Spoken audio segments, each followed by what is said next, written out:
Assalamualaikum warahmatullahi wabarakatuh. Perkenalkan, nama saya Isma Amalia dari kelas 11 AKL 1, ingin menjelaskan materi tentang gerakan APRA. Selamat menyaksikan.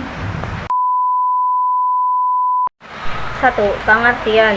Gerakan APRA adalah pemberontakan militer pro-Belanda yang dipimpin oleh Kapten Raymond Westerling pada 23 Januari 1950 di Bandung. Pemberontakan ini berusaha melakukan kudeta terhadap pemerintah pusat dengan melakukan serangan dan pembunuhan terhadap anggota TNI di Bandung. Latar belakang. Setelah Konferensi Medan Bundar KMB tahun 1949, Belanda mengakui kedaulatan Indonesia tetapi dalam bentuk Republik Indonesia Serikat atau RIS, bukan negara kesatuan. Di dalam RIS masih ada negara-negara bagian bentukan Belanda seperti negara Pasundan, negara Indonesia Timur, dan lainnya.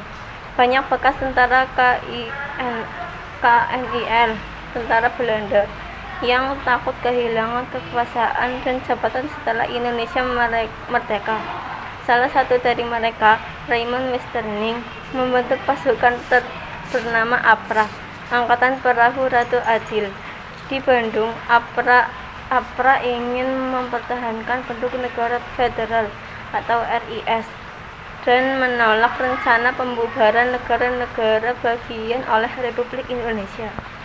Tujuan: mempertahankan bentuk negara federal atau RIS dan menolak Indonesia menjadi negara kesatuan, mengakui negara Pasundan sebagai negara bagian yang berdaulat di bawah RIS, mempertahankan keberadaan tentara APRA sebagai angkatan perang resmi negara Pasundan, menentang pengaruh Republik Indonesia Yogyakarta yang ingin membentuk negara kesatuan. Penyebab. A. Penyebab langsung. Pemerintah pusat RIS dan Republik Indonesia berencana membentuk Negara Kesatuan Republik Indonesia atau NKRI. APRA dan Westerling merasa terancam kehilangan kekuasaan dan kedudukan. Kekecewaan bekas tentara KNIL yang tidak diterima dalam TNI. B. Penyebab tidak langsung. Politik adu domba Belanda, Divide et Impera, yang menciptakan perpecahan antara negara bagian RIS. Lemahnya pengawasan pemerintah RIS terhadap daerah-daerah bagian. Akibat. 1. Terjadinya pemberontakan bersenjata di Bandung pada 23 Januari 1950, di mana pasukan APRA menyerang dan menduduki kota. 2. Banyak korban jiwa, termasuk anggota TNI dan warga sipil. 3. Situasi keamanan RIS menjadi kacau dan mempercepat pembubaran negara-negara bagian. 4. Pemerintah RIS semakin menyadari perlunya negara kesatuan atau NKRI agar tidak mudah dipecah. 5. Gagalnya usaha Belanda dan kelompok pro-federalisme mempertahankan bentuk RIS. Kesimpulan.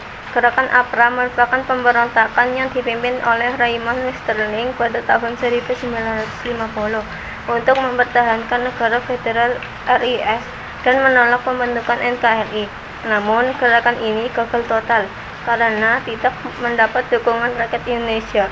Kegagalan APRA justru memperkuat semangat persatuan dan menjadi langkah menuju ke terbentuknya Negara Kesatuan Republik Indonesia pada 17 Agustus 1950.